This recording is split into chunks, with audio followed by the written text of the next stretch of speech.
Good morning, good morning, good morning. I just want to thank everybody for tuning in, and I just wanted to do a quick read real quick, and then that's it. I'll be out of your hair. I have some personal tasks that I have to take care of, so I can't necessarily tell you what the schedule is going to be other than me just continuously putting up articles that I come across that I think are very interesting, such as this one.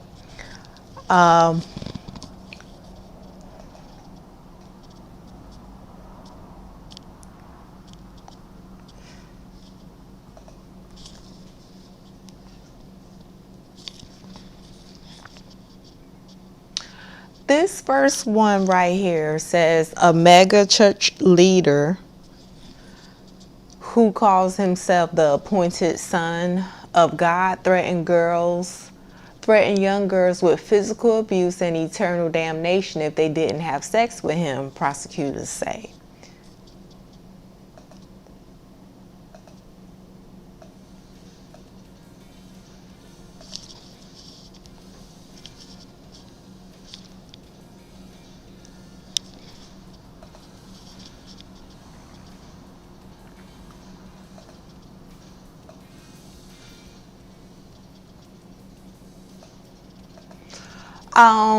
So this is very interesting. Now, what it says is a church leader and 8 top administrators were charged with organizing a sex trafficking scheme that prosecutors allege stretched at least 16 years and forced young girls to have sex with church leaders or face eternal damnation. The U.S. Department of Justice announced the grand jury indictment filed in the U.S. District Court for the Central District of California on Thursday. It outlines allegations from 5 female victims, 3 of whom were minors at the time. The court documents allege Apollo Carrion Killboy, and I know I'm mispronouncing his name, the founder of the Kingdom of Jesus Christ, the name above every name, KOJC. So Kingdom of Christ. Okay, Kingdom of Jesus Christ. Told the girls, who range in age from 12 to 25, that having sex with church leaders doing night duty was God's will and was a privilege. The girls had to write commitment letters to Killboy, signing over their lives and bodies to the appointed Son of God, according to the indictment. Those who complied with night duty were rewarded with trips to Disneyland, flights on private jets, cell phone use, and money, prosecutors said. If people tried to leave the church or refuse night duty, they faced physical abuse and threats from Killboy, the indictment said, adding that he abused those who spoke to other men or engaged in behavior that upset him. The court document said the conspiracy carried on from 2002 to at least 2018, with some allegations dating into 2020. The church legal team, KCJ Legal, released a lengthy official statement in response to the charges. We are confident and ready to face whatever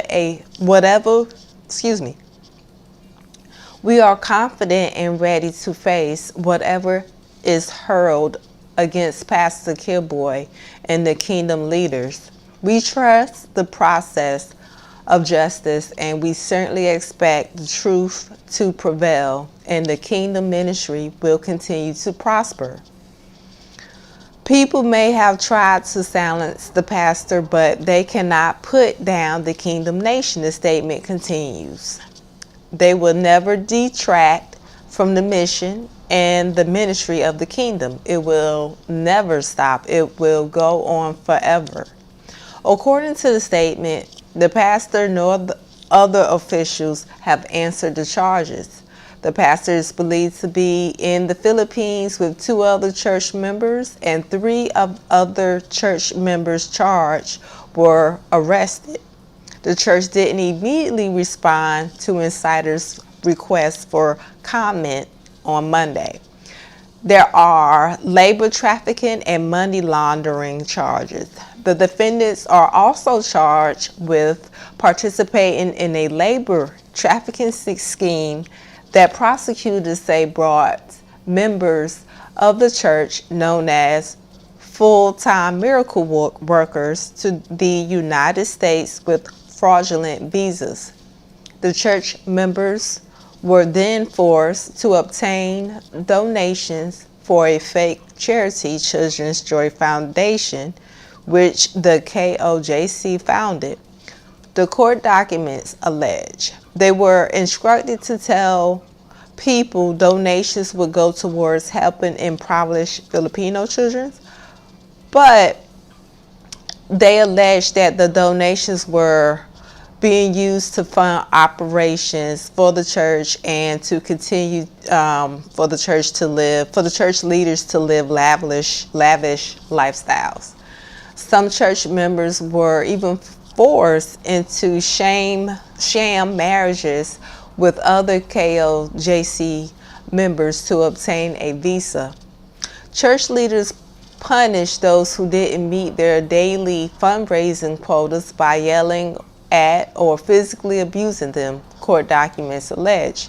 In one instance, the indictment outlines workers were forced to fast, such as abstain from food while being locked in a room at the church compound. According to the indictment, many of the church members sent to the U.S. were unaware of their task before arriving.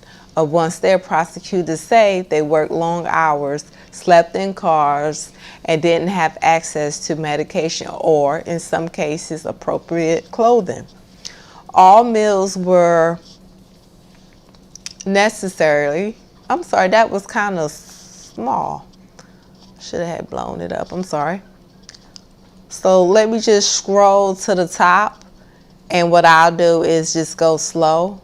I was right at that last paragraph, just in case if people kind of want to hear it from the horse's mouth in so many words, see it for themselves. And they can, people, if you need to, you can slow this down. All meals and other necessities were subtracted. Well, according to the indictment, many of the church members sent to the U.S. were unaware of their task before arriving. So it says all meals and other necessities were subtracted from one's daily quote, so many skipped meals to ensure they raised enough money for the day, the court document said. So that means they would traffic, meaning they was forced.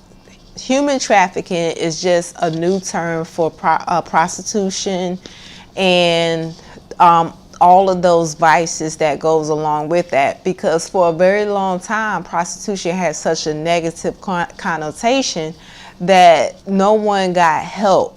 So these bad guys and sometimes women were able to just say that word, and then everything pretty much goes their way because no one wants to be associated with it. So human trafficking, you can just say that's a combination of just what we see a lot nowadays and what we're not talking about enough so that we'll understand what we're going through and so that this can be stopped. This man definitely has a cult. It's questionable to why these children's parents are not gnashing, as the word says. Teeth should be gnashing. They should be extremely angry and upset with this pastor. He's a pervert. And he's definitely not reading the Bible. He doesn't know Christ. He doesn't know Jesus Christ doing this. Now, maybe he knows a different kind of Jesus Christ, but we could definitely say he don't know Jesus Christ, because he definitely wouldn't do this. This is not in the Bible to be having sex with minors. A lot of times people don't understand that people lie. And Moses had wives, and Sarah gave her maid to Moses so he could have a child. People read that and think that, oh, that's a license for polygamy. When, they didn't read to understand that was actually a no-no, and Ishmael and Isaac was at each other's throats, being half siblings. It didn't work out. Like, that was a story of what not to do, not what to do. It was a story of what not to do. But it's not read in that way, and that's why a lot of people need to reconsider who you are yoked with. You're yoking with a pastor that is of a different yoke. You can't yoke a cow and a donkey together because they're not evenly yoked. One of them is going to end up with a experience that is not like the other one, and it's not fair to usually the smaller person being preyed upon like this. And even though this was in the Philippines, as I keep on reading, it tells us why we're in the States. Kidboy founded the KOJC Restorationist Church. I get tired of hearing church restoration.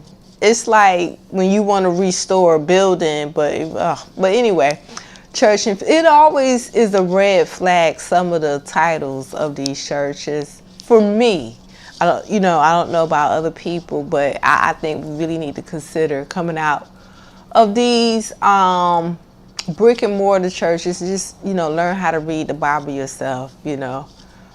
And the word says you ask for God for understanding. He'll give it to you. Now, I'm not saying it's going to happen instantly, but that's better putting your faith in God than putting your faith in a man who's shown you, what he's capable of. Another thing I just wanted to add was, it's a possibility that the parents' hands may be forced. They are probably trafficked their own selves in some form of a matter. But it says the pastor of the church, he founded it back in '85, and he claims to have 6 million members worldwide. And it says the charges against him and the other church members include sex trafficking, conspiracy, marriage fraud, visa fraud, bulk cash smuggling, and money laundering.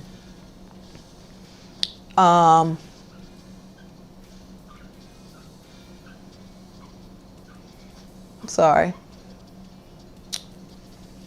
So, but you know what? I just wanted to come in here and just, give you a quick story. But I also have is the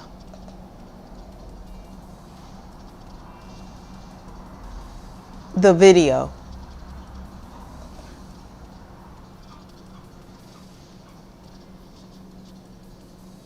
Okay, one moment.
Okay, so it's a 1-minute clip of what I just read. Here we go. U.S. prosecutors on Thursday, November 18, announced sex trafficking charges against Kingdom of Jesus Christ founder Apollo Carrion Quiboloy.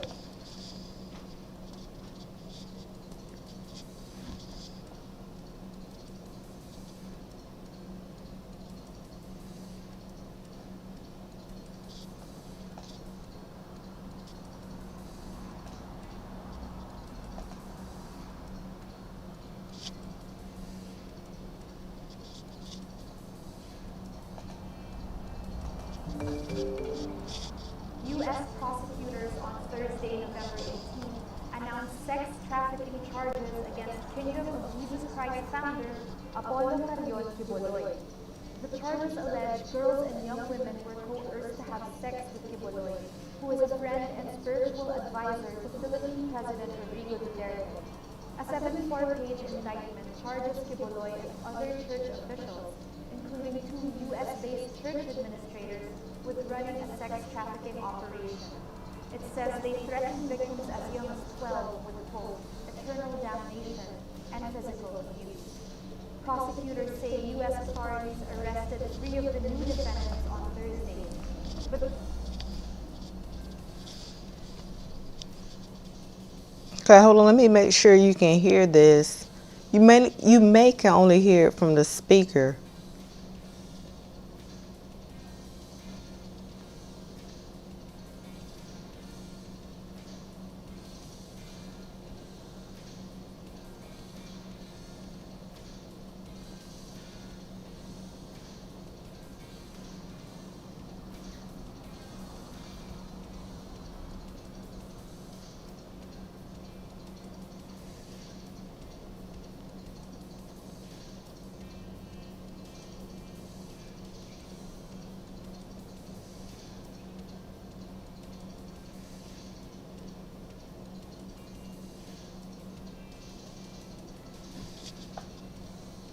the 3 others, including Quiboloy, are believed to be in the Philippines. The indictment alleges Quiboloy and 2 other defendants recruited females aged 12 to 25 as personal assistants or pastorals. It says they were required to prepare Quiboloy's meals, clean his residences, give him massages, and have sex with him during what they call night duty. The Philippine government says it will cooperate if the U.S. will seek to extradite Quiboloy. Excuse me? This incredible two-way translator lets you speak 36 languages and costs under $100. I'm going to redo it to minus the echo, okay? One moment. Feel at home in any country with the smart translator everyone is talking about. It was invented by a programmer at a leading language learning company. He made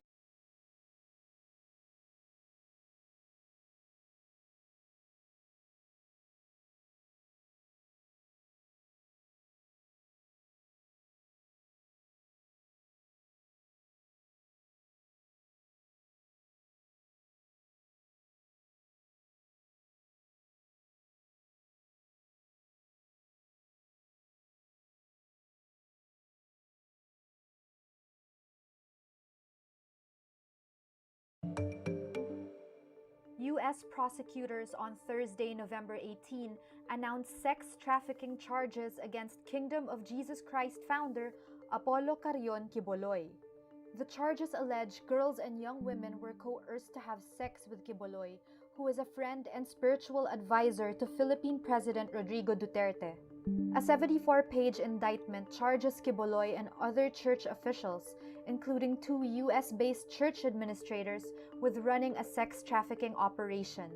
It says they threatened victims as young as 12 with, quote, eternal damnation and physical abuse.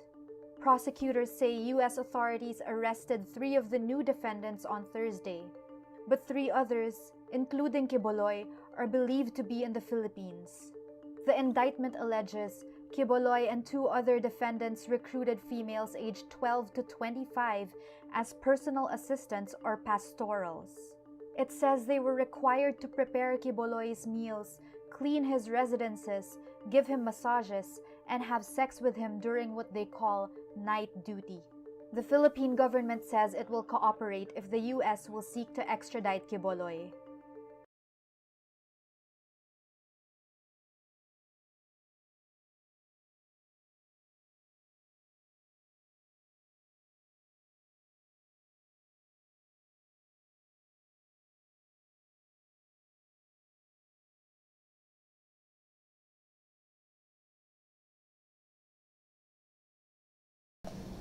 All right, so that's it for this time, family. Please like, share, subscribe, and comment. Share this with your family. Until next time, thank you.